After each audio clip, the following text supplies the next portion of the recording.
Dear friends, welcome to Education 3000. I am Noemi Payimar, the founder of Education 3000, and we welcome you to our next video. Hi Naomi, hi Oh, everyone. hello, I'm Dave. I'm David Fegan, the International English Program Coordinator at Education 3000, and this is our level 1 series of videos called Co-Recreating Education. So we've started looking, for those of you who have been watching the previous videos, we've been looking at the 7 Petal schools. And today we're going to look at the yellow petal, Yeah, correct? that's why I'm yellow. I have a yellow scarf.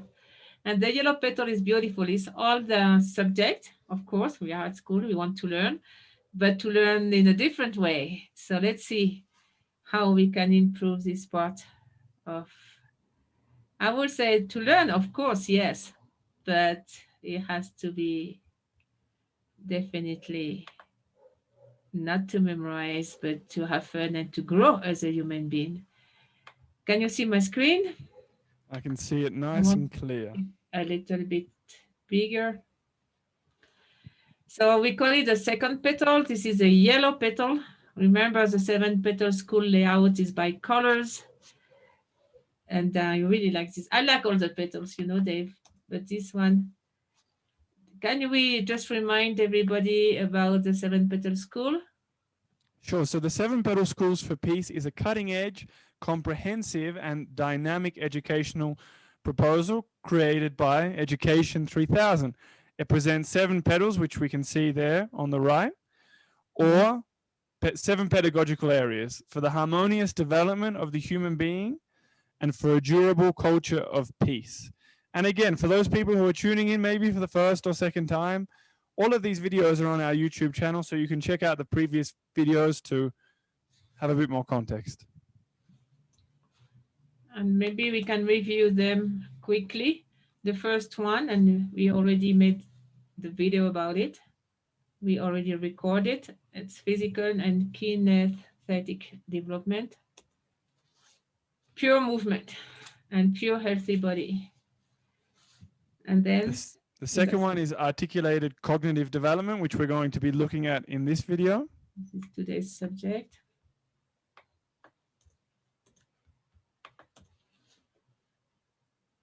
And the third one we've got there, the pink petal, social and multicultural development, peace culture, and emotional intelligence.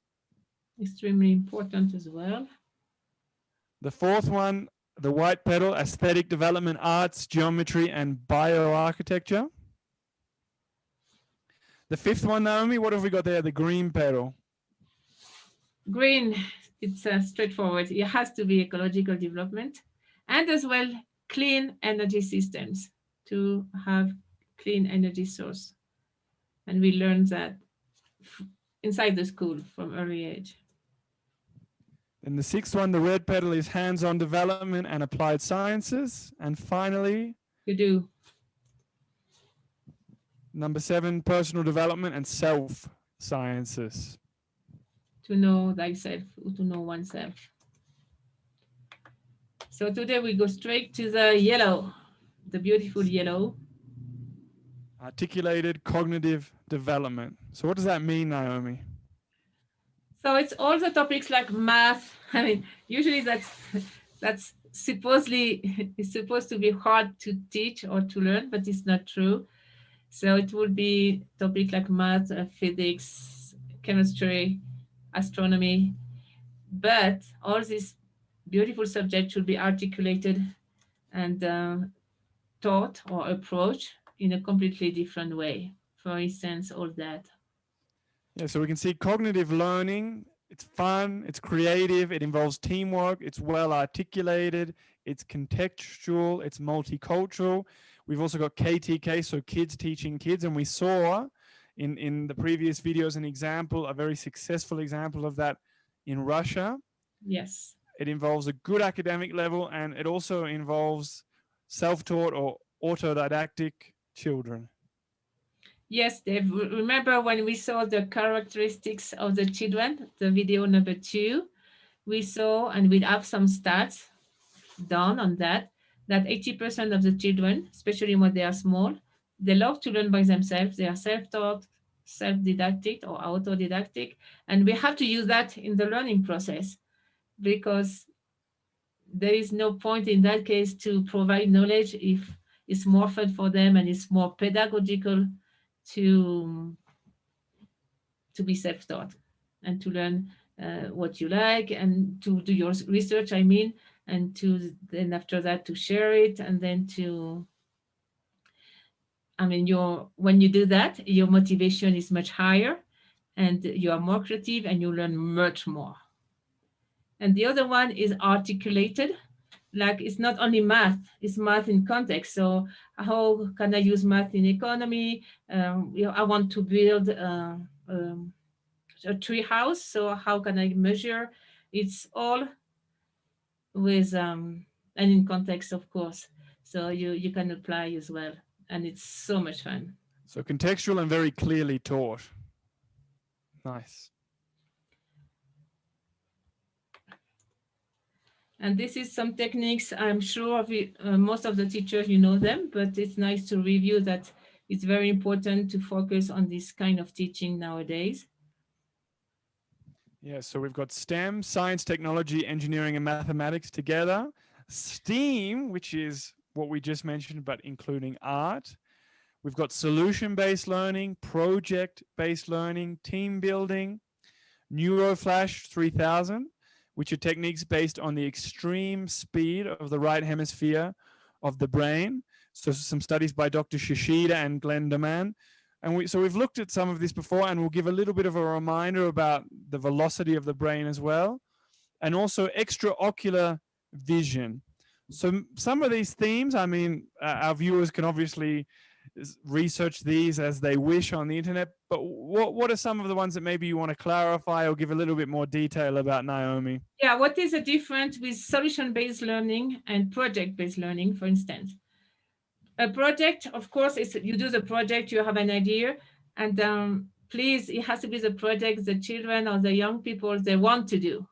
What do you want to do related to this subject? Oh, we want to clean the whole street, or we want to research on quantum physics, astronomy, or something they really like. And when it's their project, when they decide to do it, or we want to do a movie, the motivation is very high and they are very creative and they involve all the friends. And that's a project. And you do the project all the way to the end. You conclude the project. A solution-based learning is when you have, let's say there is a problem in the school or in your neighborhood or in your town. It's a real problem. Let's say a traffic problem. So the kids or the students, they get together and they find solutions. And then they present the solutions. And I know some schools, the solutions were so good, they present the old project or all the solutions they found to the mayor, the town hall mayor, I mean the mayor of the city.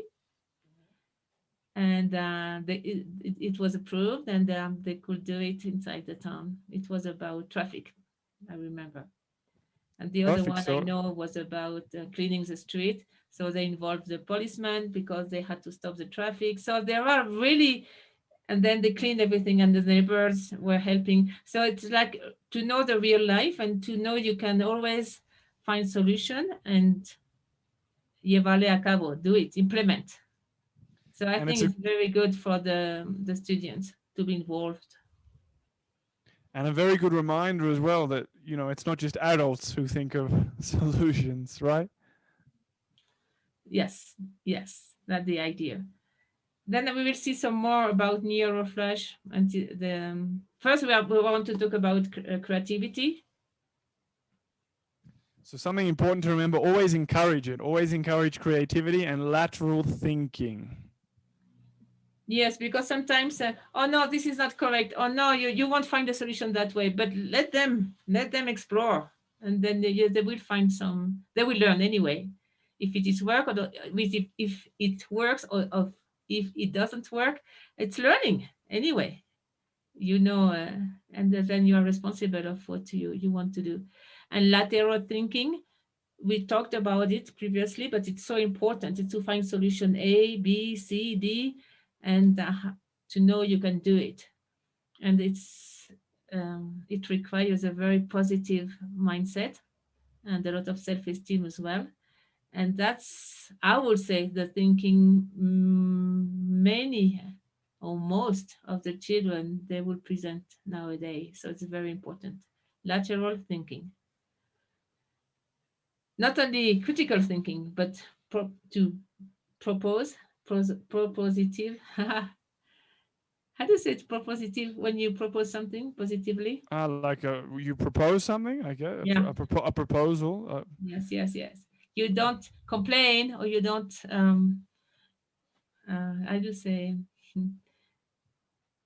ask Don't for compla- more things or no, you don't no, complain. You don't propose ask for solution. more. You just find the solution with what you've got. Hmm.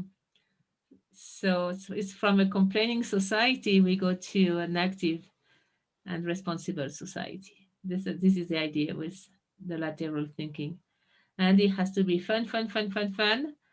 And here you can see an example on how to, the corners are so dull. Sometimes you can arrange and it's physical. You can see, you can touch, you can see the colors, you can build.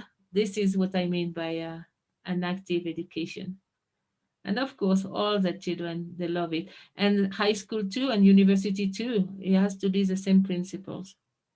And little ones too. It's for everybody. Remember we talked about Neuroflash? Yeah, so these are some books, right, Naomi, that you can find on our website, which will it's below in the description, and we'll remind you later. Why do you like these books in particular, Naomi? Because it's very old. I mean, Glenn Thoman started 40 years ago, 40, and he started with special education. And he said the same with Dr. Shishida. He said the right brain is so fast, and remember this is the speed. We will see that again. Why don't we use the right brain? So he started a completely new way of learning, extremely fast, like it will be boom, boom, boom, boom, boom, like 1 second per bits of information. He called that bits of intelligence. And using this extreme speed, the children they could learn. And I went to Japan to Dr. Shishida's institute, and in 40 minutes they will have like 12 subjects and learn a huge amount of knowledge. It's called encyclopedic knowledge from encyclopedia, with fun, with no stress at all. It's not like you push the children. It's like you are in alpha waves. You use the speed of the right brain, and it's absolutely um, amazing, I would say. And then the other one down below, it's Noe Esperon, and I will show you the movie after that. But then can we go back to the speed, the brain processing velocity, so we understand why Dr. Shishida and Dr. Glendoman were so pioneer. They were great researcher, and I think they opened something they opened a new door to education. Totally right, because we can see the left hemisphere processes, or its velocity is 2,000 bits per second. The right hemisphere, on the other hand, is 1 to 10 million bits per second. So there's a pretty massive difference there. And when the two brains work together, we can reach the extreme velocity of 40 million bits per second.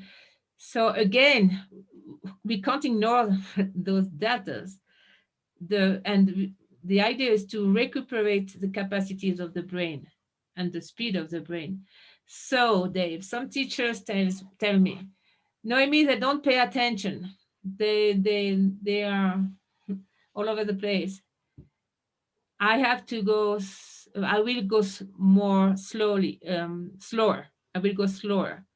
And I always say, no, teacher, don't go slower. Go faster. If you want to catch the attention, go faster. And then use the speed of the right hemisphere, and it works. Basically, the kids were bored because they knew already and that they want to do something else. So to show the speed, it will be like if I have my card, like math or whatever, it will be boom, boom, boom, boom, boom, 1 second per card. That way the concentration is always in the right hemisphere. You don't have time to go to the left hemisphere. The left hemisphere is when you go slow, like one, everybody, this is one, one. Yes, can you say one? And then 1 + 1 is 2. So when you go this speed, that's it. You lose the children because this is, you go back to the left hemisphere. Do you understand what I mean?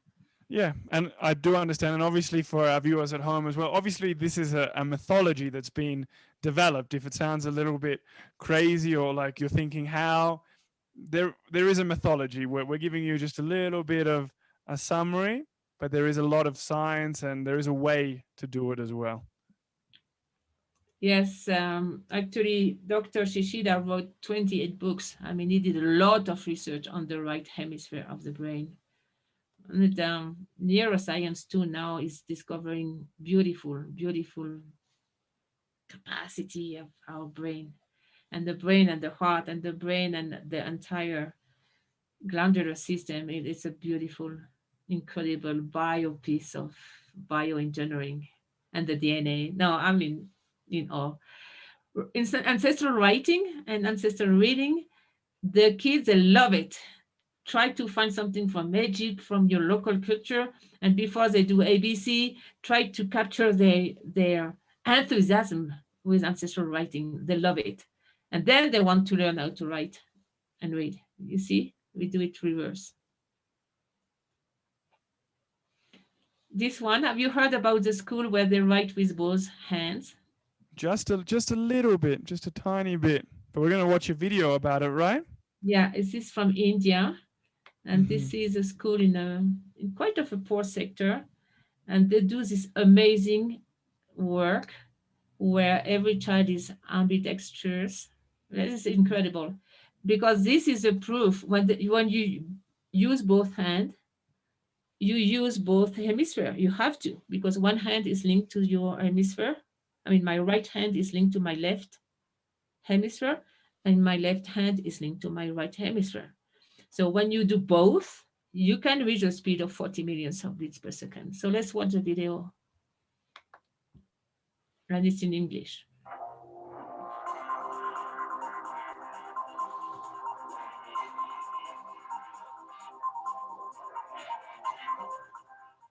Pupils write with both hands at school where head teacher insists every child is ambidextrous. This is the incredible school where the head teacher's bizarre dedication to handwriting practice means every pupil is ambidextrous. Only 10% of the population are left-handed, and only 1% can write with both hands. But all 300 students at Veena Vandini School in India can write with both their left and right hand, with some able to do both at the same time, in different languages. Every 45-minute lesson features 15 minutes devoted to handwriting practice, to make sure all students at the remote rural school have the skill. School founder and former soldier VP Sharma said he was inspired to demand the lessons by India's first president who was ambidextrous. Head teacher Mr. Sharma said, "I read in a magazine that Dr. Rajendra Prasad, India's first president, used to write with both hands. This inspired me to give it a try. Later, when I launched my school at my native village, I tried training the students. We began training students from Standard A, and by the time they reached Standard 3, they were comfortable writing with both the hands. Students of Standard 7 and 8 can write with speed and accuracy. Further, they can write 2 scripts simultaneously, one with each hand. Students also know several languages, including Urdu." The school, which was founded in 1999, is located in a remote area in Singrauli district, Madhya Pradesh. Mr. Sharma said their unique dedication to handwriting led South Korean researchers to visit and study the pupils 2 years ago, to find out more about ambidexterity.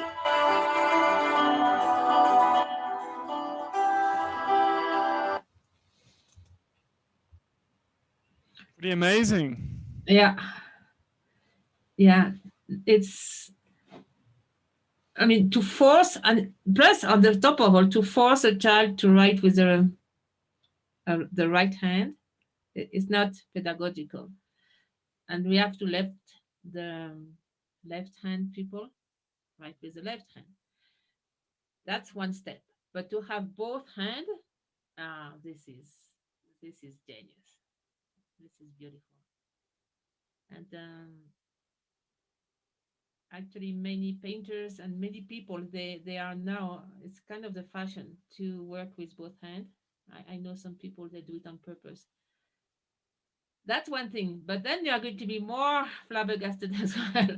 This is when the kids are blindfolded and they can see, and it's called extraocular vision. And this is No Esperon. This is from Mexico. So we have some image somewhere in this movie. We are talking about, let me see, I want exactly when we can see Noé working. It's here.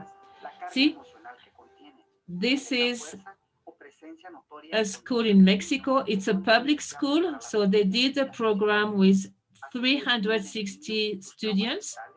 This is Noé Esperon, and I think he's a genius too. I mean, it's amazing what he's doing. You can see him right here.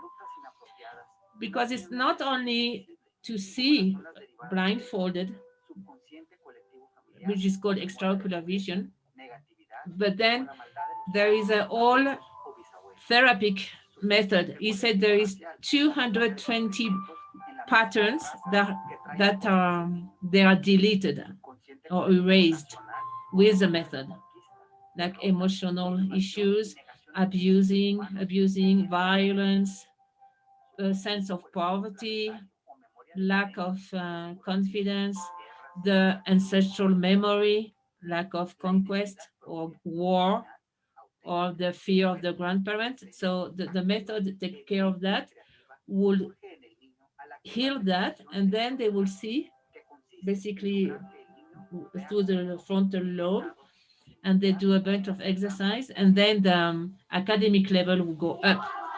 This is a geographic lesson. This is Mexico with all the states. So far normal, right? But look, all the students, they are blindfolded, although they can see remotely. Some of them, they can see through the fingers. That's why they do this.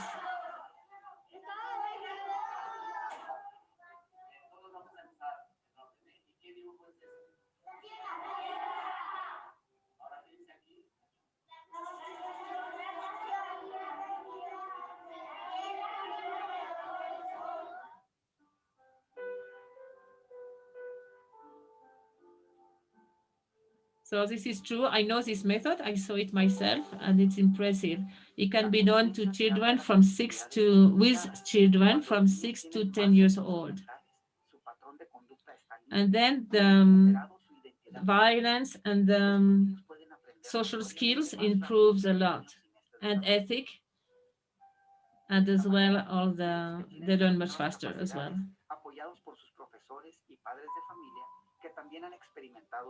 So Noah is talking about the help of the parents and the teachers, of course, and he said that all kids can do it.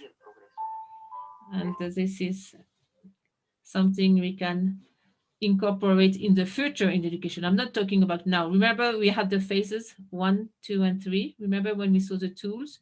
Those tools are phase 3.